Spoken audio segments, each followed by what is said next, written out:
Good evening, ladies and gentlemen. Warm welcome to all on this bright and a sunny afternoon. Before I introduce our guest and the topic, the opportunity to thank Joe and Nicholas and his team for this novel idea of having this study session.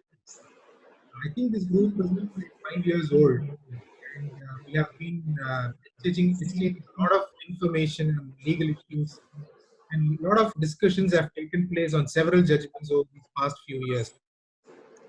As on today, the group has about 90 odd members, and the hunger for knowledge is what keeps us going.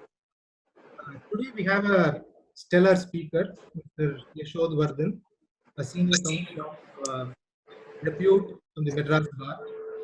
I've had the privilege of assisting him in a number of matters and the benefit of watching him argue closely one among the audience. Yashod Vardhan is known for his in-depth study of the subject and his erudite arguments. At the same time, our speaker is ever smiling, very humble, and down to earth. Our guest today is going to address on termination of contracts, a topic which is of interest to all those practicing on the commercial and the business laws. Very interesting topic, given the fact there are still, in my view, a lot of loose ends and lack of clarity of how and when termination and when damages can be awarded on a bad termination. Without taking any further time, I hereby welcome Mr. Yashod Vardhan to deliver his lecture. Over to you, sir. Thanks, Rishikesh. Vanakkam, good evening to all of you. It's not going to be very erudite, it's going to be very pretty basic. But let me give you a big background to why I chose this particular topic. Shiva Shanmugam called me a couple of days back and said, "Why don't you speak on the Specific Relief Act?" I chose instead Contract Act, basically because I wanted to share some of the experiences which I had had in 2018. Advocate Chitra Narayan had been requested by the Oxford University to do a paper on contracts. Oxford University comes out with its studies in the contract laws of Asia every 4 or 5 years. So Chitra asked me whether I would be willing to collaborate on this, and I was more than willing. Then what happened was we got the first mail from the professor of contract law in Oxford, and I was completely floored. About 6 to 8 questions were probably there, but the answers were not easy.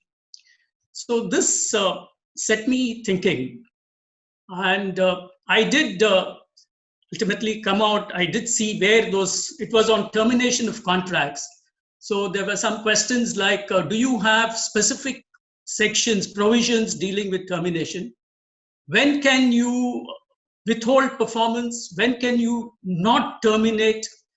There were several questions which made me really think. And what happened was, after that, when I read the judgments on the provisions, I found that it did not match with the text, what we call the literal text. Now, then when you know that it doesn't match with the literal text, then you have to look at the context, as they say. You have to match the text and the context. So then when I read the judgments, then I started, with the preface to the first edition of Pollock and Muller by Sir Frederick Pollock himself. And there I found the answer which I was searching for. He had said that the Contract Act is nothing but a codification of the English common law.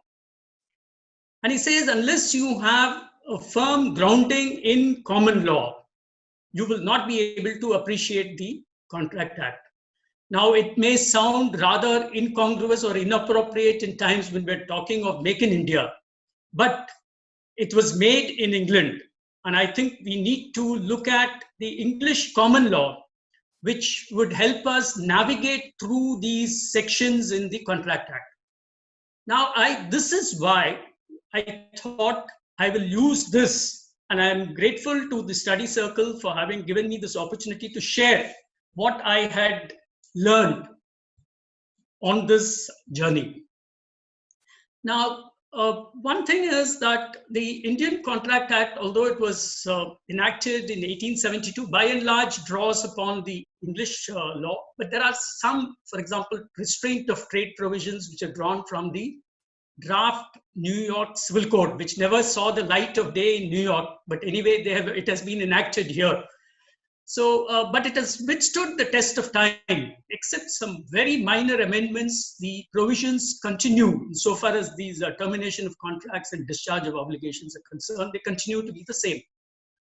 And incidentally, you will also be maybe interested to know that the Indian Contract Act is the same as that which is obtaining in Malaysia and in Myanmar.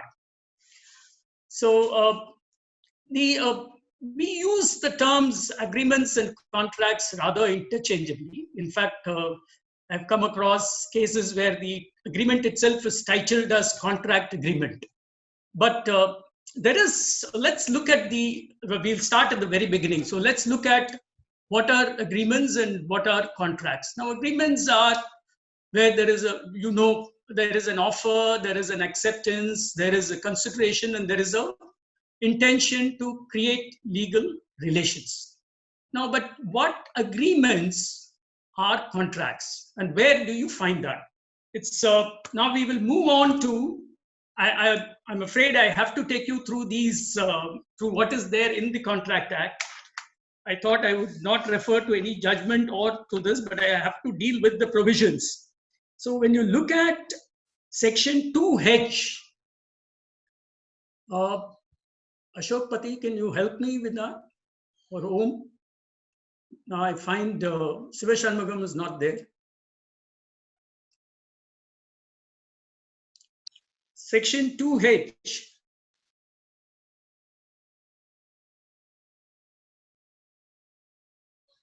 Okay, let me read it. It's not a big, this one.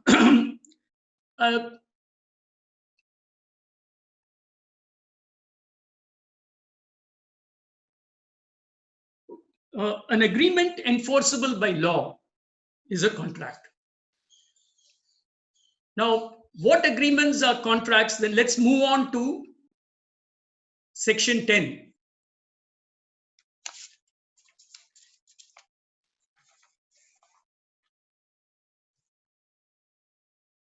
Now, Section 10 says all agreements of contracts, if they are made by the free consent of parties competent to contract for a lawful consideration and with a lawful object, and which are not hereby expressly declared to be void. Now we are looking at, therefore, when you're looking at an agreement which is a contract, now it has to be with the free consent of parties. We'll just come to it in a minute. Then competency, when you're looking at Section 11, which deals with minority. And then Section 12, people with sound mind. Now, if these two are the important factors to determine the competency of persons to contract.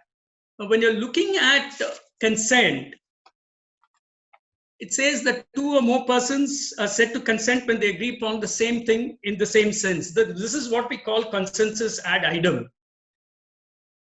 Now, free consent, therefore, is determined by Section 14. Now, that is where it is free if it is not is not caused by coercion, undue influence, fraud, misrepresentation, or mistake. Why is it that I'm going into all this? Is I want to give you a brief idea of agreements which are void or voidable. And then we will move on to contracts which are voidable or void, and then we'll move on to termination. I just want to give you a bird's eye view of these sections. Now, when you're looking at free consent, now if it is caused by coercion, undue influence, fraud, or misrepresentation, it is said to be a voidable contract. Now, you know that a voidable contract is one where the innocent party has the right either to affirm the contract or to have it terminated, just at his option. Now, what is the, where is, now this, therefore 15 to 19 deal with the voidable agreements, contracts, and 20 deals with mistake.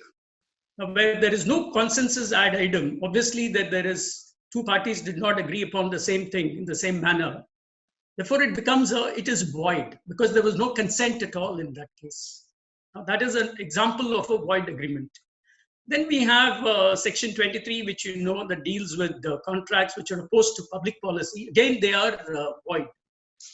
Now, 24 to 30 deal with, again, void agreements. You have contracts, wagering contracts, you have contracts and restraint of trade and restraint of marriage. Therefore, all these come under that. Now, this, therefore, 11 to 30 deal with agreements. We have not reached the stage of contracts. Now, 11 to 30, therefore, deal with void or voidable agreements. Therefore, now we will move on to the question of contracts. Now, where is the stage which is set? Now, that is, we will have to see section 37, sorry. That is chapter 4. The moment you come to this chapter, it deals with, now this is the, you know, hidden in this chapter, you will find 3 sections. Now, this was the treasure hunt which I had to go on. There are 3 sections which deal with termination. Now, but then normally in any of these, you take any textbook, we go section wise. Unlike the reputed authors who are there in the West on common law when they write, they deal with they don't deal with this subject in this manner. But what they do is they deal with performance, then they deal with discharge of obligations, discharge of contract. There are 4 methods in which it can be, in which a contract can come to an end. Now, essentially, a contract deals with obligations of parties. Now, look at section 37. The parties to a contract must either perform or perform their respective promises unless such performance is dispensed with or excused by the provisions of this act or any other law. Now, it may be, performance may be dispensed with when it becomes by law, when something is declared illegal, let's say, then performance is dispensed with. Otherwise, you have to perform. Now, this is the basic premise on which the whole performance of contracts, this chapter is moves around this particular section.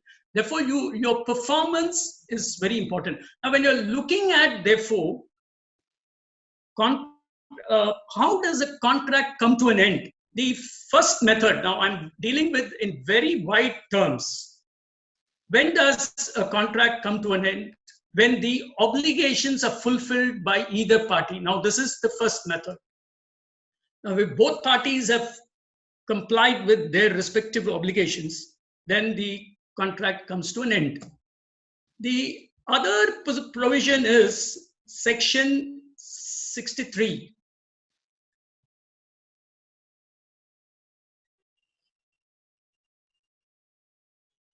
Now, 63 provides, this is dealing with waiver or remitting of performance. Now, both parties, this is, the first was by fulfillment. The second way in which a contract can come to an end is when you agree to waive, or you extend the time, or you accept something instead of what was originally promised. Therefore, this is where you have the accord and satisfaction. you have waiver coming in, you have remittance. Therefore, by agreement, this is what they call a discharge by agreement. Now, you can have a discharge of your obligations. Now, what happens is, what do I mean by discharge? It means that the obligations of either party has come to an end. Now, this is a case, 63 is a case where you have agreed to waive or to accept substituted performance. Now, there can be a discharge by operation of law. Now, let's move on to section 56.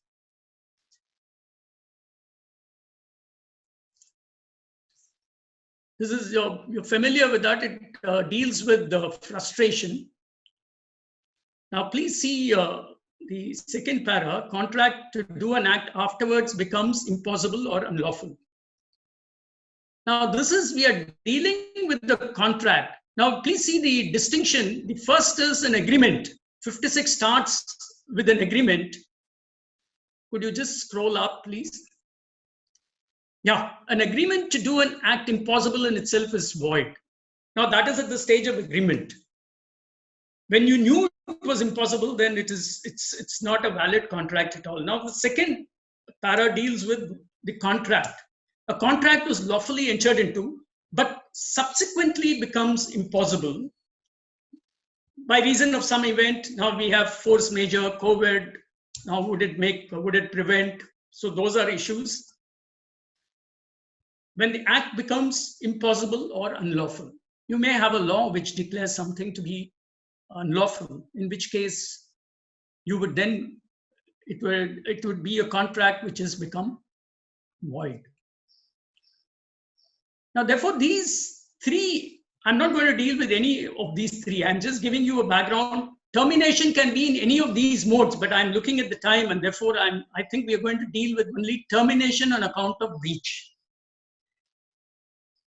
So, but there are three other modes of discharge. So I just wanted to take you through that. Therefore, we are going to now come to that pivotal section.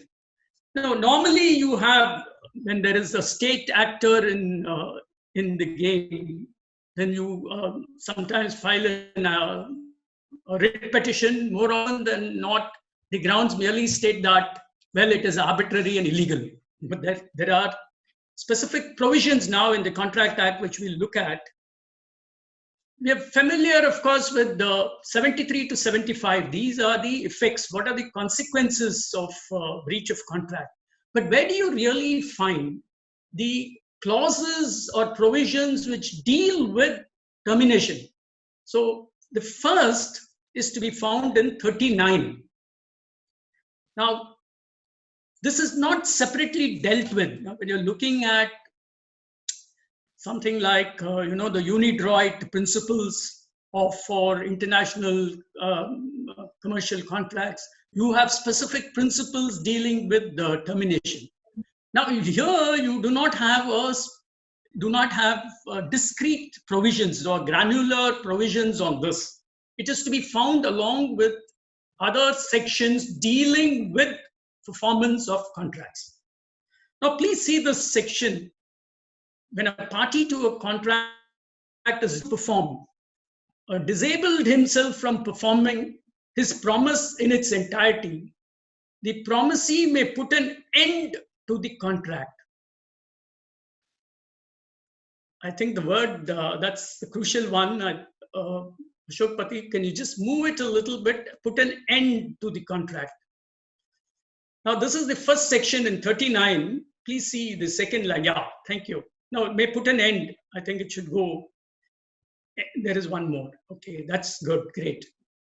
Now, this is the first, this is the most pivotal section, in my opinion, which deals with termination.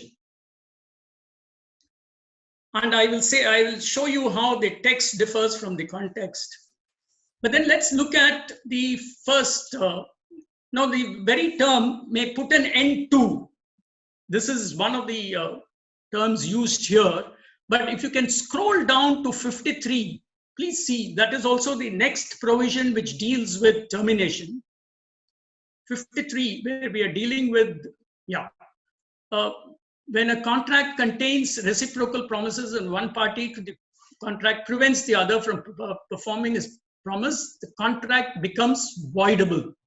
Now, the term used here is voidable. This is also a provision which provides for termination, but the term used is voidable. Please scroll down to section 55. There also, where time is of the essence, the term used becomes voidable.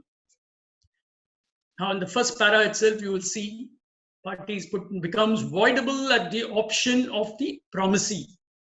If the intention of the parties was at that time should be of the essence of the contract. Now, the term used, there are three, these are the three provisions in chapter 4 which deal with termination. 39 uses the word put an end to, 53 and 55 use the words voidable. Now, therefore, voidable has a particular connotation, because if you can go down to 64, which deals with restitution. Now, I'm just looking at this, we'll come to this later, consequences of rescission of voidable contract. Now, the Calcutta High Court had occasion to consider this term, put an end to, in section 39. Would you please scroll back to section 39? Now, the High Court held that there was a difference. Now, this putting an end to is different from a voidable contract, and therefore you will not be entitled to the rights of restitution which are there in 64. But the Privy Council, that was in 1943, said that, well, you might have used different terms, but in substance, they even put an end to the contract as a voidable contract. Therefore, they have said the terminology is not very significant. It is just like any other voidable contract. Now, that was one. I just wanted to say that this is the interpretation put on this, put an end to the contract. But let's look at illustration A. The singer is going to kill you throughout the Contract Act. There are many, where you look at illustrations, you will find this cropping up. A singer enters into a contract with B, the manager of a theatre, to sing at his theatre 2 nights in every week for the next 2 months, and B engages to pay her 100 rupees for each night's performance. On the 6th night, A willfully absents herself from the theatre. B is at liberty to put an end to the contract. Now, my first reading was, please read section 39 again. When a party to a contract has refused to perform or disabled himself from performing his promise in its entirety. So the 6th night, you have to sing for 7 nights. 6th night, you have not sung, and therefore you have not fulfilled your promise in your entirety, and therefore you can put an end to the contract. That was if you read it literally, that is what it would mean. But then that's not what is the effect of section 39. What they say is, there is one word which I had missed when I went through this. Please see this illustration A again. On the 6th night, A willfully absents herself. This is taken from a judgment.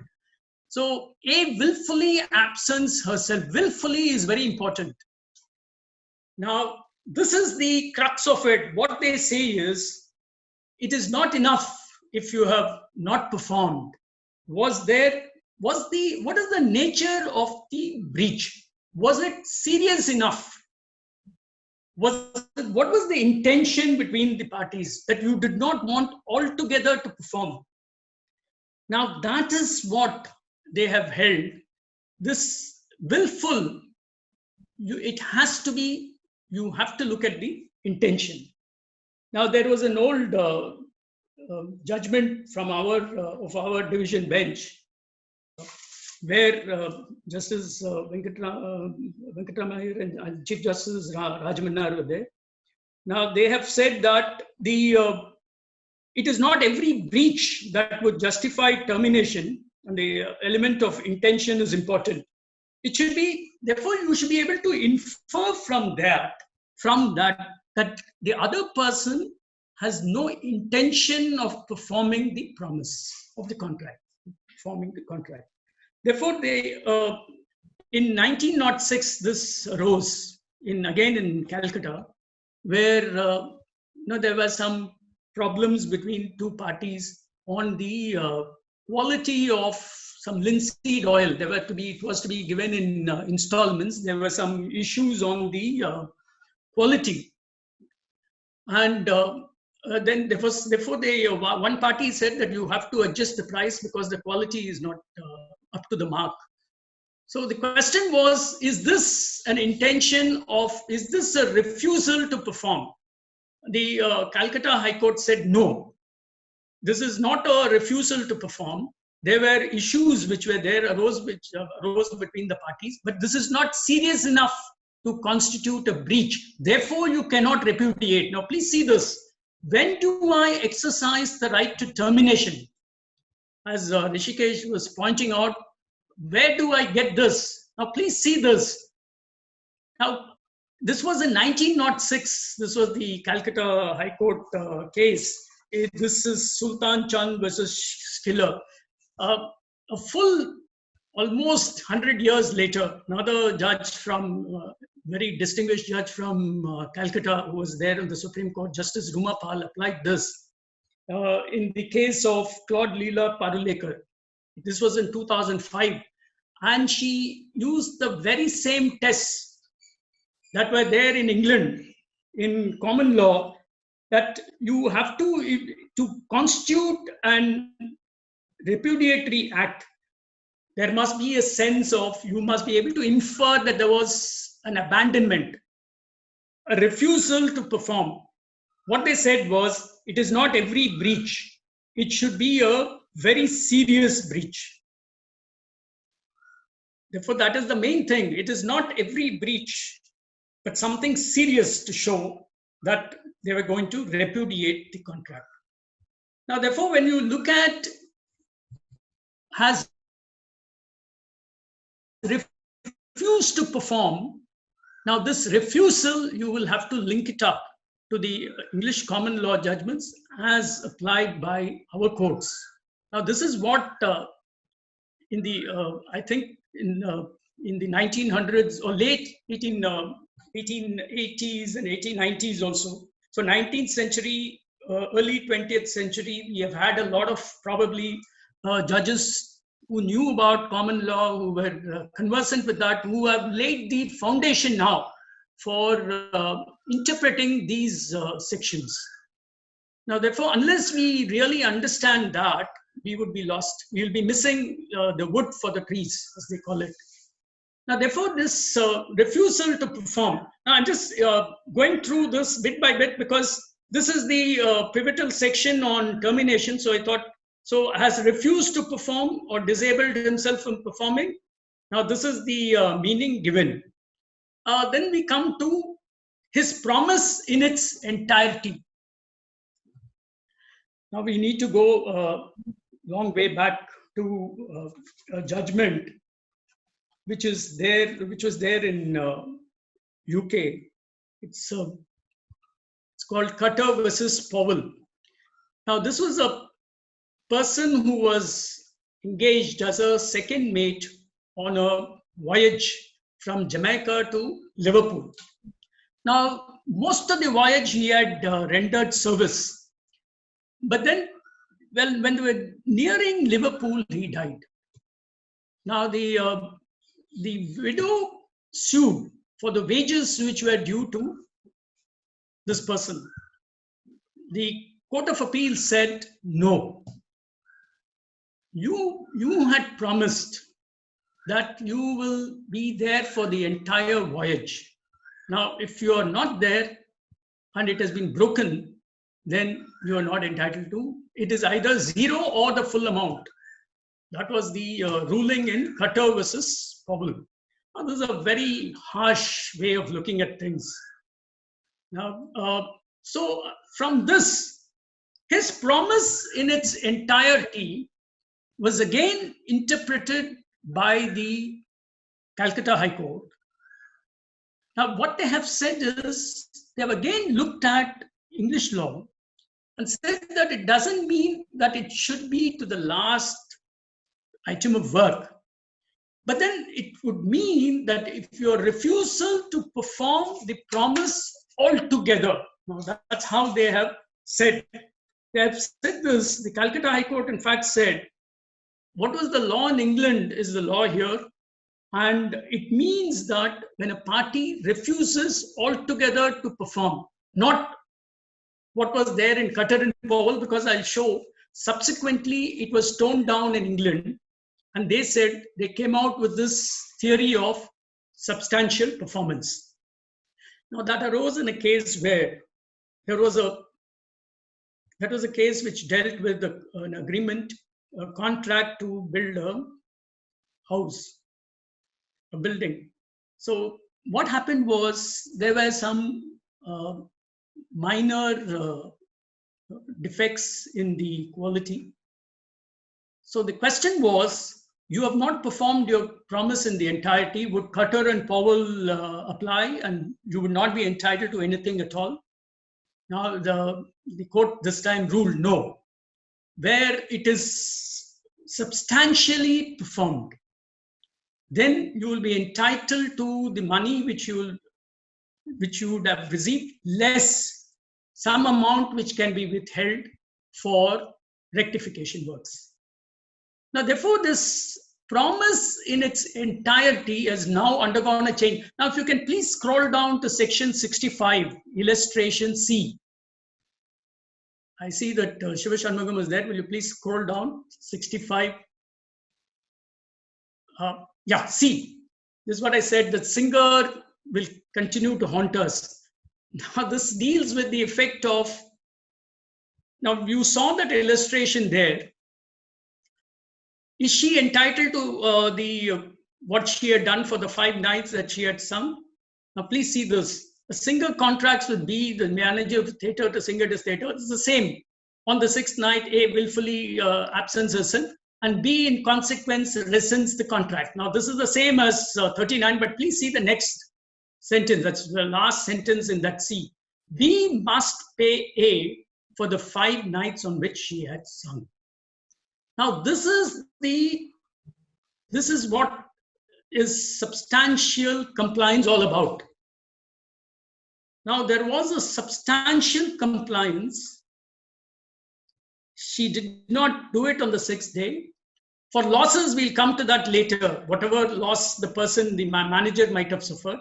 But she is entitled, whatever benefit you have received, you ought to restore that. That is the concept of restitution, which we are seeing here. Now, therefore, this concept, now please go back to section 39. Now, how the test has again moved on. We have had 39, yeah. So, promise in its entirety now has become something else. It is now promise which has been substantially complied with, performed, substantially performed. Now there are various cases which have arisen where we have again looked to English law. The tests, if you go through these early judgments, which have, as I was saying, which have set the foundation for modern contract law, you will find most of these judgments rely on English cases. And now the other thing is that instead of the promise in its entirety, we have seen that it altogether refuses to perform. What they have brought in instead is the contract must be performed in its essential elements. Now, instead of entirety, what they look now is there are certain essential elements in a contract. There may be something which are minor, which are non-essential. If you have performed whatever are the essential elements, then you have substantially performed the contract. Now, this arose in a case where they were dealing with the commissioning of a project, a power plant. Now, they had said that this was a case before the Honorable Supreme Court. The party had said that the power plant would have a capacity of 108 megawatts. Ultimately, when it was put up, it was found that it had only, the capacity was only 60 megawatts. Now, the court held that the essential condition was that you have to, this capacity was an essential condition. And if you have not complied with it, you have not performed. And you are entitled, therefore, the innocent party is entitled to terminate. Now, where do you get this condition and warranty? What is an essential condition? What is a warranty? We will have to look at now the Sale of Goods Act, sections 12 and 13. I'll just look at section 12. Now, because we have now replaced this test of promise in its entirety to promise, to performance of the promise of essential conditions. Now, when we look at section 12 of the Sale of Goods Act, could you, I think the Sale of Goods Act is also there. Ashok Pati, can you help us?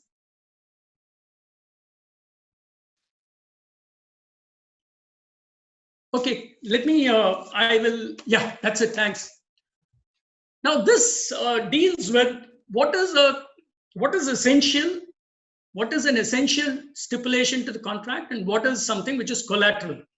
Now please see, one says a stipulation in a contract of sale with reference to goods are the subject thereof may be a condition or a warranty. A condition is a stipulation essential to the main purpose of the contract, the breach of which gives rise to a right to treat the contract as repudiated. Now, this is precisely what we are seeing in 39. Now, what they have said is, if it is essential, now we have looked at a power plant, capacity is essential. Now, if you have committed a breach of that, then you are entitled to treat the contract as repudiated. But please look at 3.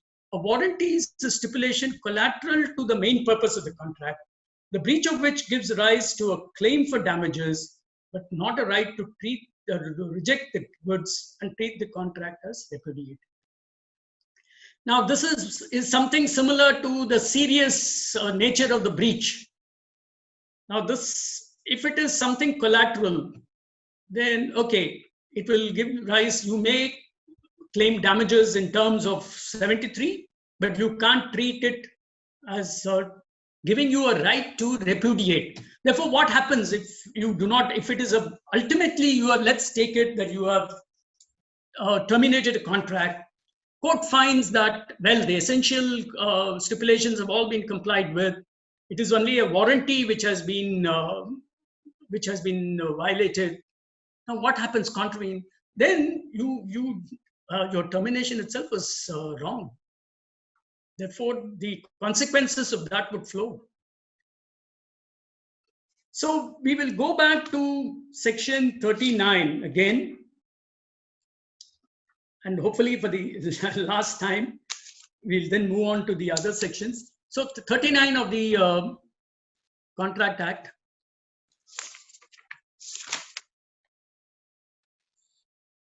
Okay, now there have been some cases where it deals with installments, where where parties had agreed to supply in installments. Now, does it mean that, let's say you have to supply in 3 installments or 5 installments? If there is a refusal, let's say if one installment has not come in, is that good enough for you to repudiate?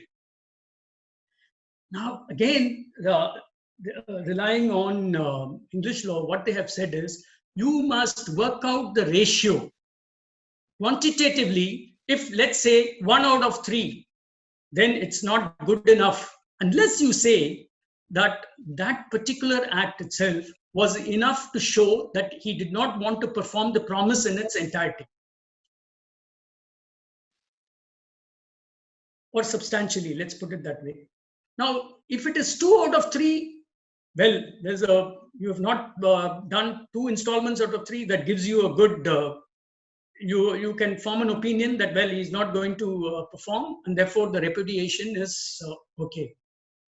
Now, therefore, this, when you look at 39, it seems so frugal. it's not something which is which you would look at as a provision which deals with termination. But well, this is the most pivotal section. And case laws, as I said, that when you read it as it is, the text seems different. But when you place it in the context of the English law from which it was, these act itself was drawn, and the interpretation which is received there, and the interpretation which is received here, then you will understand that this, despite the frugal provisioning, has withstood the test of time. Now, therefore, we will then move on to section 53. I'm not going to dwell too much on this. Just to tell you, 53. Now, this is actually a person. It's also there in a Latin maxim: you cannot take advantage of your own wrong. So, when a contract contains reciprocal promises and one party prevents the other from performing, the contract becomes voidable at the option of the party so prevented. And then you have to compensate. So this gives you the right again to, if you have been prevented from performing your promise, then you can terminate the contract. There are other provisions where it doesn't give you the right to terminate, it hangs. But then when it is, ultimately, just scroll up to section 52, 51 and 52, they say that you will be discharged from performance, but it is not, they don't give you an option. See, look at 51, for example. When a contract consists of reciprocal promises to be simultaneously performed, no person need perform his promise unless the promisee is ready and willing to perform his reciprocal promise. Now, if he's not ready and willing, it doesn't tell you that you have the right to terminate. Now, contrast this. Let's go up a little bit. I had not shown you that 38, for example. That is also a clause which doesn't give you a right to terminate in so many words, but I guess if the breach is serious enough, you can. You see, this is another clause.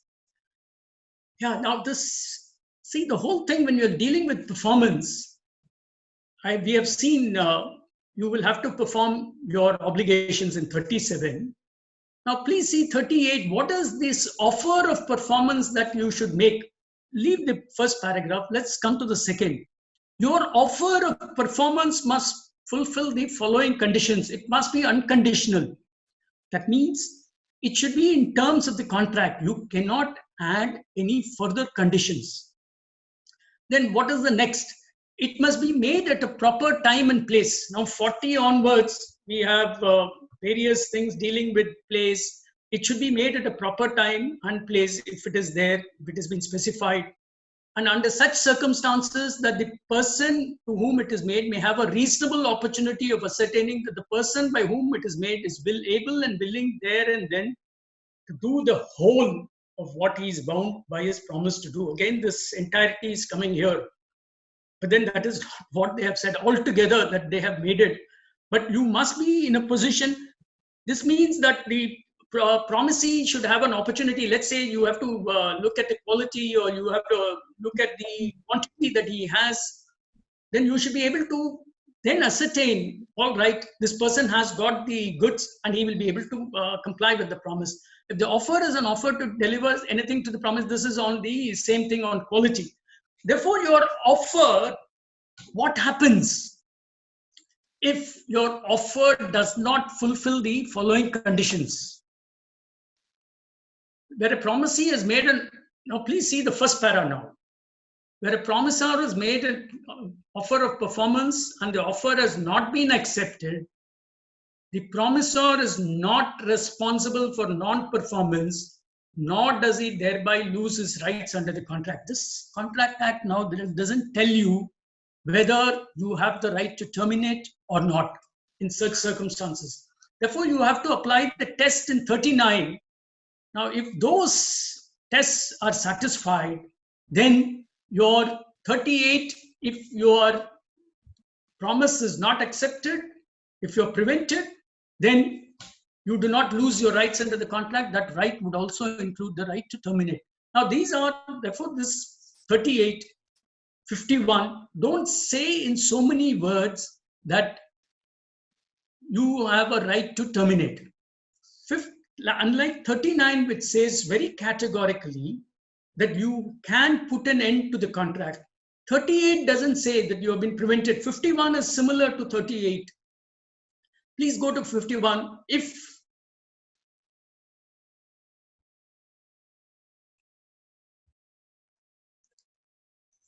when a contract consists of reciprocal promises to be simultaneously performed. Now, this also doesn't tell you, you need not perform your promise. That's all that it says. Am I entitled to terminate? It doesn't say that. Now, 53 does give you where you are prevented.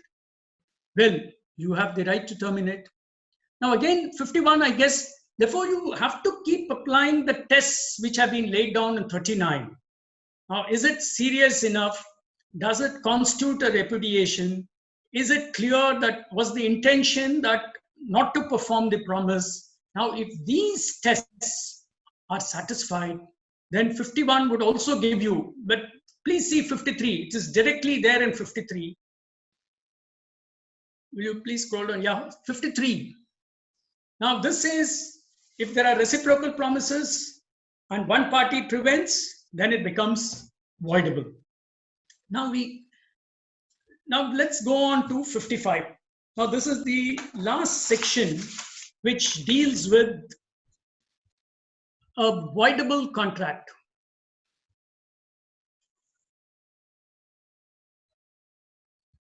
Now, this is whether time is of the essence of the contract. Para 1 and 3 deal with time being of the essence. Para 2 deals with when time is not of the essence. Now, one says, the first para of 55 says where time is of the essence, and then if you do not perform that within the time specified, then it becomes voidable.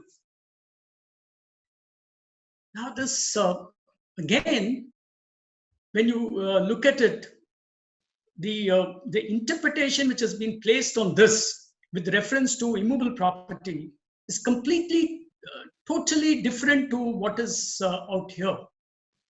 Now, what they have said is the presumption in law is that time is not of the essence in contracts involving immovable property. I'll just come to it in a minute as to what are the deviations which have come.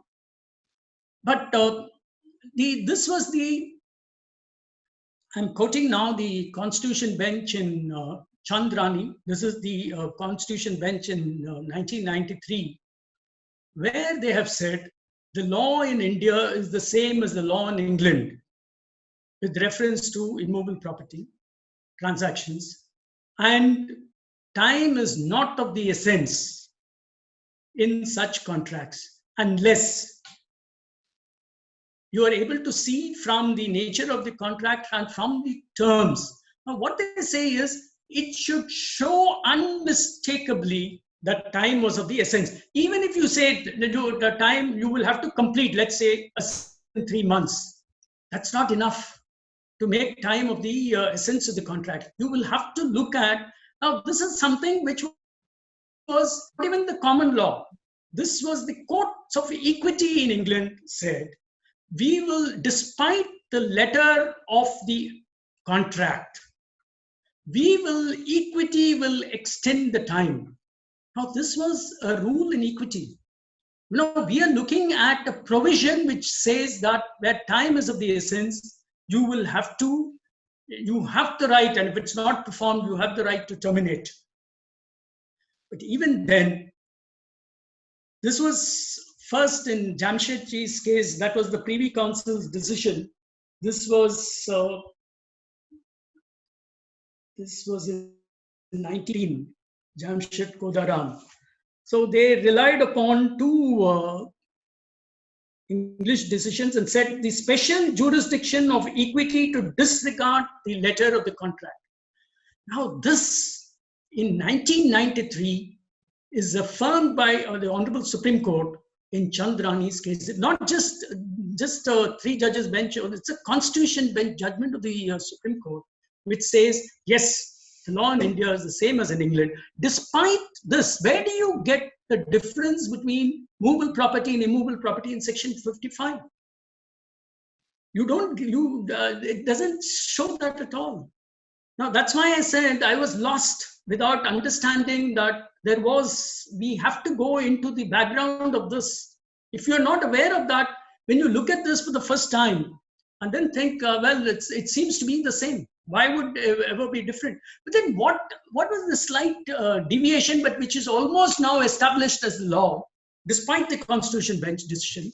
You have that Vidyavati's case where they have said in urban areas, the costs are skyrocketing, and therefore the increased prices will show that when you specified a time would be of the essence in such contracts. Then comes the further, that was there even in English law, where they have said if it's a mercantile contract or it's a commercial contract, that is in Citadel Pharma, where it is between 2 commercial entities, then it would mean that time is of the essence. Now, time is therefore not of the essence generally in immovable property contracts, but it would become of the essence if it's, let's say, there is an unmistakable intention which is reflected in the agreement. Now, what is the second para deals with when the intention of the parties was that time was not of the essence. Now, please see, this is something similar to essential condition and a warranty. Please see the second para. If it was not the intention of the parties that time should be of the essence of the contract does not become voidable by the failure to do thing at or before the specified time, but the promisee is entitled to compensation. This is exactly like condition and warranty. So it is not, it doesn't become voidable, but then the Supreme Court has given a slight twist to this. Please go up to section 46.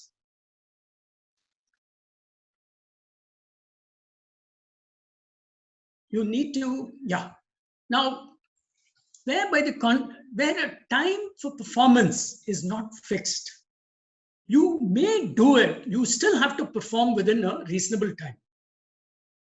Now, this is how even courts have held. For example, where there's a power of suo motu revision given to the government in some of these matters, let's say land matters, then you can't exercise that power after many years. You have to do it within a reasonable time. So that is something similar to that. Even if the contract doesn't give you the time within which you have to perform, then you have to do it within a reasonable time. Now that is so what the Supreme Court says is that where time is not of the essence in terms of 55, you will still have to do it within a reasonable time. Then you can give a notice making time of the essence. If despite that they do not perform, then you are entitled to terminate. So 39, 53, and 55 are to be found in this chapter for performance of contracts.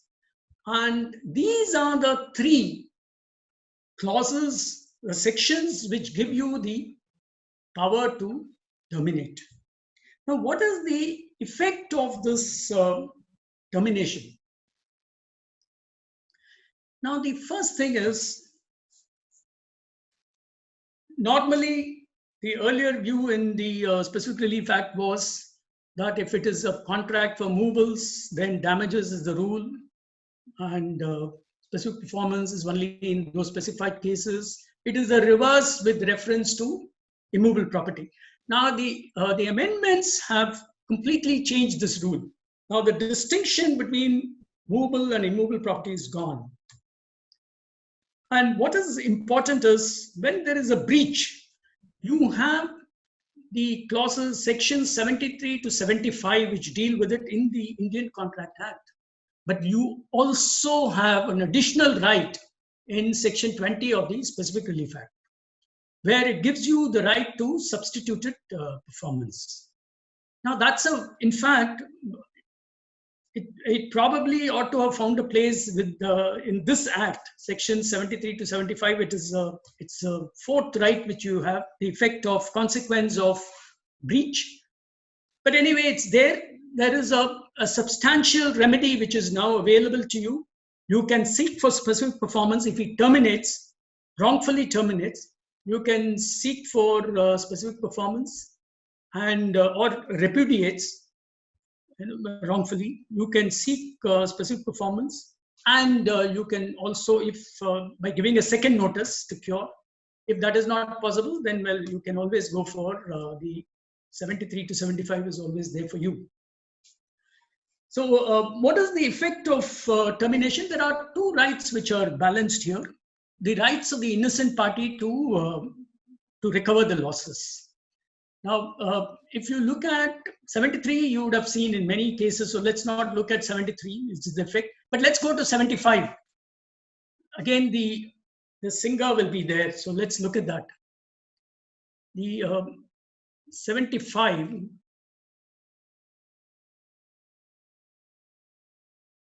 See, we have already seen in 65, the illustration says you must compensate the singer for the 5 nights. She's entitled to whatever whatever she's entitled to for those 5 nights that she has sung. Now, what happens to the innocent party? A person who rightfully rescinds a contract is entitled to compensation for any damage which he has sustained through non-fulfillment of the contract. Again, the singer will come to the last. B, now we have B is the innocent party, the last sentence. You have rescinded the contract in terms of 64, what 65 the illustration says, but 64, I will just come to it in a minute. You have paid her for the 5 nights. But what is it that the manager is entitled to? B is entitled to claim compensation for the damage which he has sustained through the non-fulfillment of the contract. Now, this is what the innocent party, therefore we have.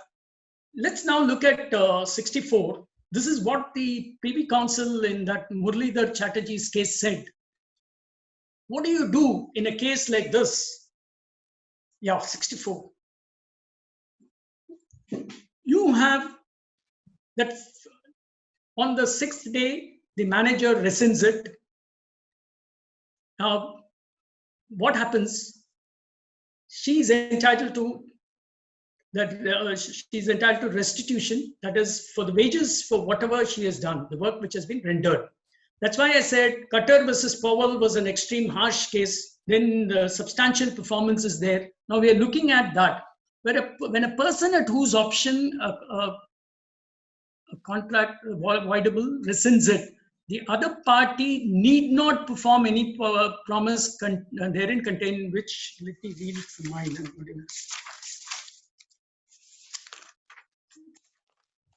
Yeah, when a person at whose option a contract is voidable rescinds it, the other party thereto need not perform any promise therein contained in which he is the promisor.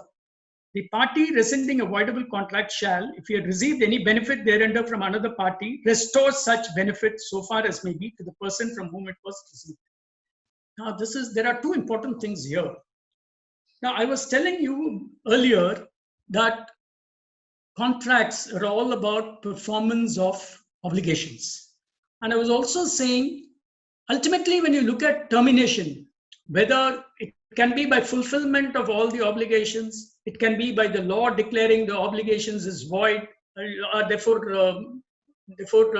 which is released from those obligations. It can be by an agreement. We are looking at 63, where there is a waiver, there is a remittal. Now, what happens when it's a voidable contract and you have exercised the right of rescission, which means the party who has committed the breach also need not perform the promise contained. Now that it releases you from that performance. That's why I've said termination means ultimately the parties are released from performing the obligations. Now, when you rescind a voidable contract, which is what you will do in 39, 53, and 55, the consequences, well, both parties then need not perform their further promises, their obligations. But then if we are talking about the manager and the singer, here we are dealing with the singer. This is because the restitution, the manager has received her whatever she has performed, and there is a benefit which she has received for those days when she had sung. And therefore, she has to be paid, remunerated for that. And 64 recognizes that.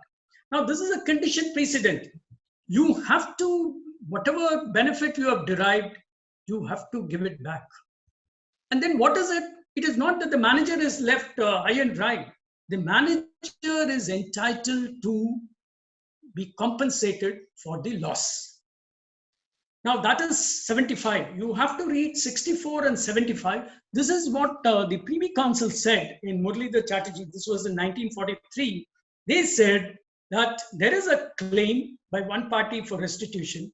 This money will be paid subject to the counterclaim of the innocent party for the loss which he has suffered, to be compensated. Now therefore, there are two competing interests. 64 deals with one, 75 with another. Therefore, in any suit, you're going to have a claim and a counterclaim, and that is how you balance these two interests. Now, this is the effect of termination. Now, all this, can I take 10 minutes more? Yes, sir. You can proceed, sir. All right. So, because I know that it has gone on for almost 1 hour, and but there is something which I have over the years. I don't know why I appear mainly for public sector companies in bodies in arbitration, and I find that the law is so much loaded against the state. Well, state can be, a party which is of unequal bargaining power. It may be a very strong party in some cases, but then I'll just show you what is if one of the parties to this contract. Now we are looking at termination. Now I want to look at what if one of the parties to this contract is a state, is an instrumentality of the state or the state itself. Now, what happened was, we have seen in Roypa's case, Ramana Dayaram Shetty's case, that arbitrariness is the very antithesis of Article 14. Now, till the liberalization era, that is after 1990. So when you look at a 1989 judgment of the Supreme Court, there was always, when it came to tenders, the Supreme Court would always use the power of judicial review. There have been umpteen number of cases where they have where arbitrariness and dealing with tenders, that is prior to contract formation. Now, when this squarely came up in 1989, then the court said, once a contract, this was between the state actor and a private party, the court said, we are not going to, once a contract is entered into, we are not going to look at constitutional provisions in reviewing these actions, and we will go by the contractual relations. Now, this is what, in fact, if you remember this Amritsar gas service case, there is a special paragraph where they have said, although Indian Oil was there, they said that although this involves a state instrumentality, both parties agreed that they are not going to talk on public law principles, but they are content with arguing on the basis of contractual relations alone. Now, this is what the parties learned. When you look at the senior counsel there, this is what they have said, and this is how the case proceeded. Ultimately, in that case, they said that, well, you cannot restore the contract because it is a contract which is determinable in nature. But then many years recently, in 2014, this law, not in an arbitration, but in a civil suit, was was completely given up. And they said that you are a state actor. It was an unconscionable contract, and therefore you cannot rely on it. Now that is only by the side, but I want to look at when did the change come? Now, when you look at in 2003, which was the Port of Trustees, the Bombay Port Trust case where they were dealing with the rent charged by this. This was in a writ petition. They said, but then the statement was very broad. They said whether when the state is acting, whether in a contract or as a landlord or tenant, it has to act fairly. And Article 14 will be the underlying principle, whatever may be your actions. So we'll judge it on that basis. Now, this was in a writ petition. But in 2007, in a civil suit, when you have these cases where these petroleum companies have this right to renewal of the lease and all that, which came up in a civil suit, the Honorable Supreme Court says that you cannot act in an arbitrary fashion, and Article 14 will strike down such actions. And they have tested it on the anvil of Article 14. Now, I'm not getting into the value judgment behind this, but I'm only saying slowly from 89, look at this journey. You say that we'll go by the contractual provisions. Then there is in writ petitions, then in this. But then where have we progressed? Now, this is not just with this. Now, we have gone now to a stage where we are applying principles of proportionality to contractual relations. Now, it's, there are two instances where this is arisen squarely in arbitral proceedings. When there are two options open under a contract to either forfeit or to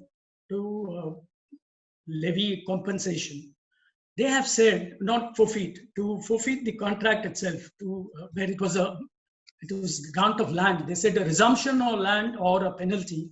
So they have said that you have to use the option which is less invasive. You must use the option which is more favorable to the party who has committed a breach. Now, we move on to another decision. This was in MP Power Management.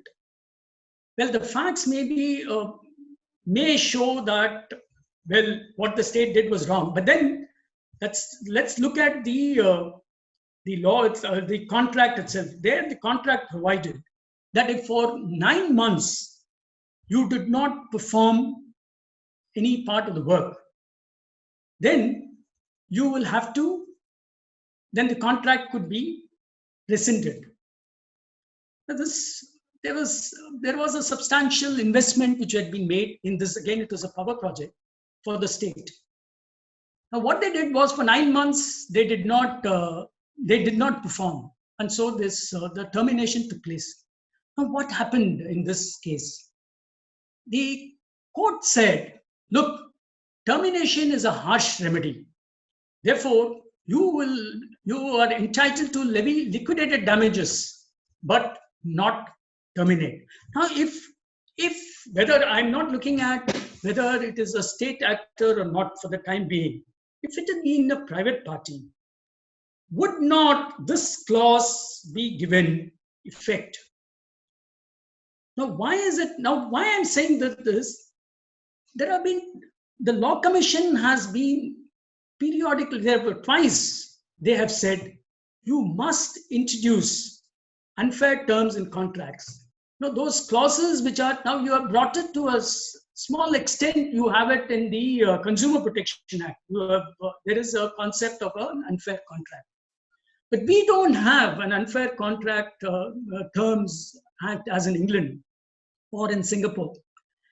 Now, in the absence of that, can you only use it against the state? Which maybe, I'm not looking at the case, this case, maybe in this case, the court was justified because there was a heavy investment, whatever may be the background. But are not parties when you're dealing with, when so many things have opened up and there are a lot of commercial transactions where there are private players now equally competing with the state. Should this fairness as a doctrine be extended to both parties? Why is it only extended to one?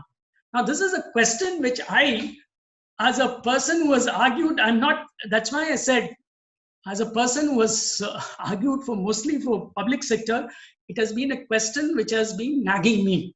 But then, well, you will always find there were good reasons. Ultimately, they wanted to do justice. But then how far would it affect the even arbitration law? See, Amritsar gas service now has stood from almost 30 years. But then you have Nilufar, which says that, well, in a civil suit, we can do what you cannot do in arbitration. That's what they have said, that Amritsar gas was not overruled. They said, but that was in arbitral proceedings. This is in a civil suit, and hence we can do this here. But then you also have the judgment of the Honorable Supreme Court, which says that whatever you can do in a civil suit, you can do in an arbitral proceeding also. Now, if you extend this further, therefore, now that's why when courts, when the argument was that courts alone can give specific performance and not arbitral tribunals, then Supreme Court said, well, whatever courts can do, arbitral tribunals can also do. Now, of course, there was a limitation earlier that you had to squarely go by the contract. You are bound. Even that is gone now. The amendment says that you will look into it just like trade usage. You will look into the contract. That's all.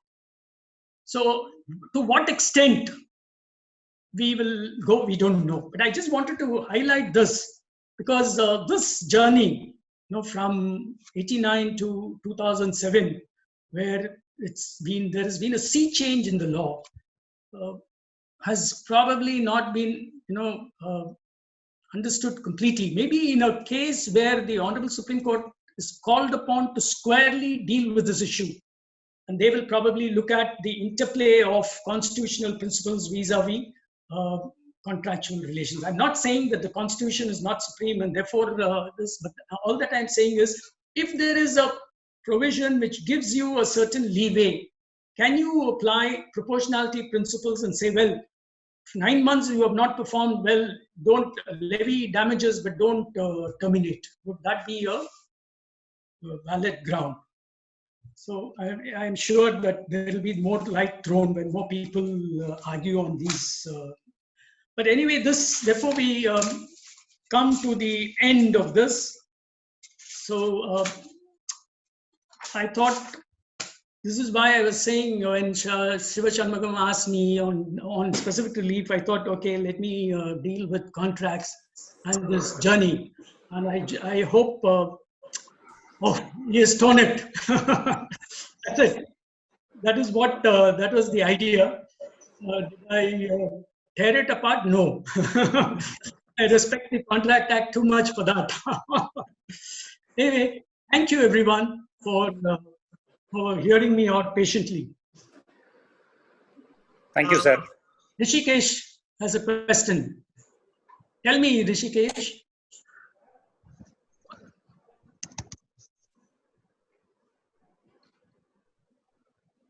Yes, Rishi, you're unmuted now. Yeah, please tell me. Thank you for the lecture. I have two questions. So once the contract is terminated and the court comes to a conclusion that the termination is bad in law, does it mean that the counterclaims also should go off? Is the first question. Two, when somebody terminates the contract, is it enough if I give, let's say the contract says 15 days notice, show cause notice? Should that show cause notice of 15 days also contain the reasons, or is it enough if I give them the 15-day or the 30-day notice?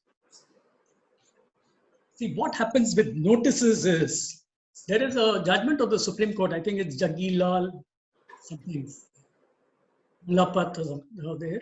What they have said is, if the correspondence brings out what was the breaches complained of, even if the notice doesn't contain that, it's good enough. The notice may not, but ultimately, if the court finds that the termination is valid, then for the grounds which you have set out, let's say in your defense, then that's fine. But coming to your earlier question, what happens if the termination itself was invalid? Invalid. Now, it would depend on what has happened after that. When many years have passed, then I guess, see, now the spanner in the works is because of the specific relief act, which has removed the distinction between movables, immovables, and has said specific performance is the rule. Now, if you have, if the termination was bad, and then you are entitled to technically ask for specific performance of whatever you have not done, right? Yeah. And substituted performance if that is not given. So technically, if you have, it's easier to quantify it. That's why I feel that it's not easy to remove the distinction we have had so far between movables and immovables, because damages in such cases is a far more effective remedy. I think businessmen are interested in getting the money and moving on. They are not interested in your disgruntled contractor coming back and rendering the work. So, well, that is what will happen if it is the termination itself was bad. But then look at it. If the termination is by the state, then you can restore and then you can get back. You go back. Contracts with the state, Yeah. I come across a situation where the termination is held to be bad. At the same time, the state also imposes liquidated damages and also risk and cost. Can they maintain these both? No, you can't, obviously. If your termination is bad, then all that will have to be restored. Now, that is what, whatever you have withheld, that is a benefit which is due to the other person. Now, if the termination was bad, then he's not in breach in that sense. So he can't maintain any counterclaim. But if the termination is correct, is held to be valid, can he still maintain those two counterclaims, which I feel is contrary to each other, risk and cost as well as LD? Well, that's true. So ultimately, it will. I'm looking at more, in terms of the losses which you suffer. See, in fact, for example, Supreme Court has said where you look at, expectation loss and reliance loss, right? As though the contract had not been performed, and as if the contract had been performed. These are the two situations where you assess damages. They have said you can't ask for both. You have to get one or the other. It can't be both, because then you are enriching yourself, right? So the same would apply in this. Thank you.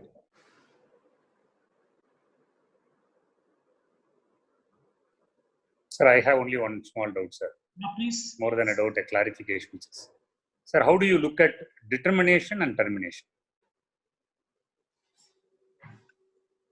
I will look at, in 1978, there was a problem which arose in labor law on retrenchment.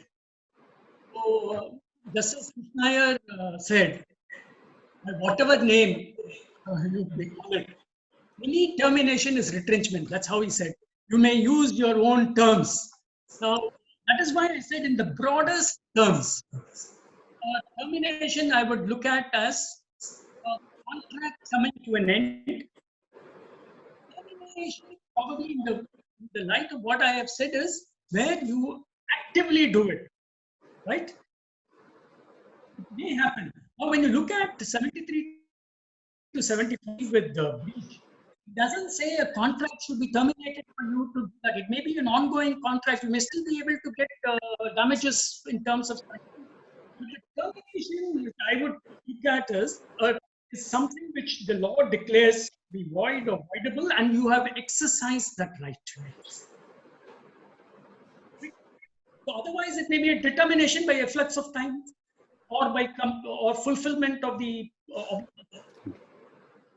Thank you, sir. Sir, Mr. Anand Selvam has got a query, sir. He has put it in the chat box. It reads like this: the contract entered between the parties prior to conclusion, change of law, contract shall not be complete. In this circumstances, one party affected, what is the remedy? Contract entered into between the parties prior to conclusion, change of law shall not be. Now, what does he mean that after the contract is entered into, but prior to conclusion, there is a change of law? I think that's what he means, sir. There's a change in law. That's what he means. What is the remedy? Well, that is what Energy Watchdog had this. In 2017, Justice Lorenton Nariman's judgment on that. So that when there is a change of law, then you are entitled to whatever the contract clause says. You are entitled to change the contract terms also. Normally, you keep off the contract, you renegotiate. Yes, sir. There's one more.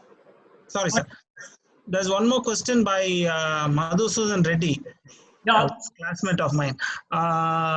Sir, is Article 14 referable to only in PSU contracts or also in contracts between non-PSU? Please clarify. Yeah, it is only in where one of the parties is a state or instrumentality that you apply Article 14. In fact, this is what I was saying in Canada and Australia, for example. They say they look at fairness in contracts, not just where it's a state party. Both parties, they say, should work in the right spirit. And that is what I would advocate. Fairness, as which is there in Australia and in Canada, which they have done, it should be like that. But right now in India, it is only to state mentalities. Mr. Ilangovan has got a question, sir. He'll now ask, sir. Ilangovan, I've unmuted you. You can ask. Yes, sir. Sir, good evening, sir. Good evening. Sir, in respect of time is the essence of contract as per section 49 and 55. Yeah. If a sale agreement is made and there is no time specified, it is not the fault of the plaintiff to wait for the defendant to perform his contract till last end. That is the limitation of 3 years. So that there can be a change of mind of the defendant to execute the sale deed. It is not the plaintiff who should be disentangled from getting contract from not approaching the court within the period of reasonable time. Even the Chandrani case, it seems that it is a sale agreement and the relief was refused that he was not before the court within the reasonable time. But it is not the fault of the plaintiff who has waited for change of mind on the part of the defendant, at least to perform his part. No, that's true. There have been cases, now we are looking at limitation of 3 years. We are looking at some cases which have said that if you do not come to court early, then you are hit by latches. Now, that is not the limitation. You had the full 3 years to do, but then they said that this is a discretionary remedy. Now, the whole thing, this scenario changes now because the Specific Act has undergone a vast change. Earlier, it was discretionary. Under Section 20, you would have everything going for you, yet the court would have permission to do it to not grant specific performance. Now, that is gone. Now, we go back to the old position that I have the full 3 years and I will be able to utilize it. And that is what Gomati Nayagam Pillai, which was there in 69, and after that in Santani. All that said, so we go back to that. This change in the Specific Relief Act, I think will help you. Not latches anymore. It is limitation that will rule.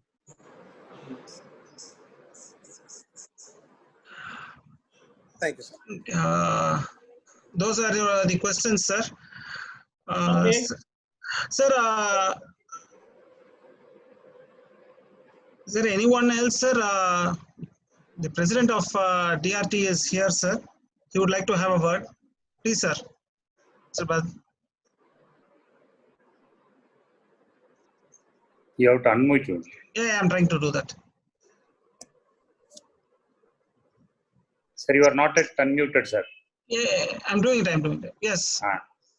Oh, no, yes, again. Yes, again, unmuted. Sir, he can only do it now. Yeah, Yes, sir. thank you. It was a wonderful presentation and very informative. I'm benefited by that. Now, I have one doubt. In view of the ruling of Honorable Supreme Court in Kailashnath Associates versus Delhi Development Authority with regard to the proof of damages. See, we see the law as insofar as proof of loss accusation due to breach, as envisaged under 73. The law from the time of Maula Baksh, Fateh Chand, ONGC sometimes was that actual loss need not be proved. Maybe they have given that indication. But when it came to Kailash Nath Associates, Supreme Court said where it is capable of being proved, it has to be proved. Now, what is the difference between that section? If we go by the terminology, the wording of section 73, it says whether or not the loss is proved, party is entitled. But now the ruling in Kailash Nath Associates say that where the actual loss is capable of being proved, it has to be proved. That section needs to be amended or not? That has been a question which has been plaguing the courts for very long. But I will look at now the law seems to be this, that where it is capable of being proved, loss is capable of being proved, even though it may be liquidated damages which is prescribed in the contract, you would still have to show that you have suffered a loss. So what now when you go to where is it that you cannot show a loss? Now that is a case like in ONGC versus saw pipes. When you're looking at that, they say that where it's a public contract, let's say for building a bridge or for constructing a bridge or for some other public utility, where it was in another case where it was for, I think, putting up an environmentally friendly plant, sewerage plant. Now, in those cases, they say there is a tremendous loss to the public. You cannot quantify it in real terms in that sense. So in those cases, they say you need not prove loss because it follows. Therefore, in fact, in this, the last case, I think it is called CDA versus Delhi Development Authority or something. It was to deal with, I think it was some sewerage plant which had to be put up. They say they put the reverse burden. Now they say that the state, this is a state contract which deals with public health. Therefore, they say the onus, the burden is on the other party, the contractor, to prove that that the state has not sustained a loss. They have shown the burden, thrown the burden on this person. But by and large, the law now seems to be where it is capable of proof. Although the section very clearly, that's why I was also taking pains to show that even in other sections, the interpretation is different because the text was something else and the context was somewhere else. So that is how the problem, the mismatch is there. Although the section very clearly says whether loss is proved or not, but that proved or not will apply only to those cases which is incapable of proof. Where it is capable, Kailash Nath says you must prove it. Thank you very much. Yeah, that's a Rishikesh. I'm glad construction contract designs versus DDA. That's it. CDA versus DDA. CCT. Yes, sir. I think let's see. Do we have any further questions? Just a word of compliment, sir. Years back, you came to our study circle, gave us an insight on one aspect of the Contract Act that really made us, that really became an eye-opener on the mitigation of losses, damages, how it be. Now, today, you have taken us to other aspect of Contract Act on the termination. So this, like what we had learned earlier, this is one more facet which we have learned in a very easy manner to stay with us for long. Thank you very much for the evening, sir, and we look forward for more of such educative sessions so that we will easily get educated. Thank you, sir. Thank you, friends. Thank you so much. Thank you. Ashok will like to have a word of thanks, sir. Sir, on behalf of our study circle, already Om has already given it, sir. Again, I would heartfelt thanks to you, sir, for coming at giving a very nice speech, giving us a clear picture of termination and the nuances in the Contract Act. Thank you so much, sir. And one more thing I need to mention, sir, Krishna Ravindran felt that you were also divine looking, sir, today. No, I must say that to Om because he's the person who looking. Thanks to COVID. Thank you, sir. Thank you, sir. Thanks for all who have joined the program. Thank you, one and all. We'll end the meeting. Thank you. Thank you, sir.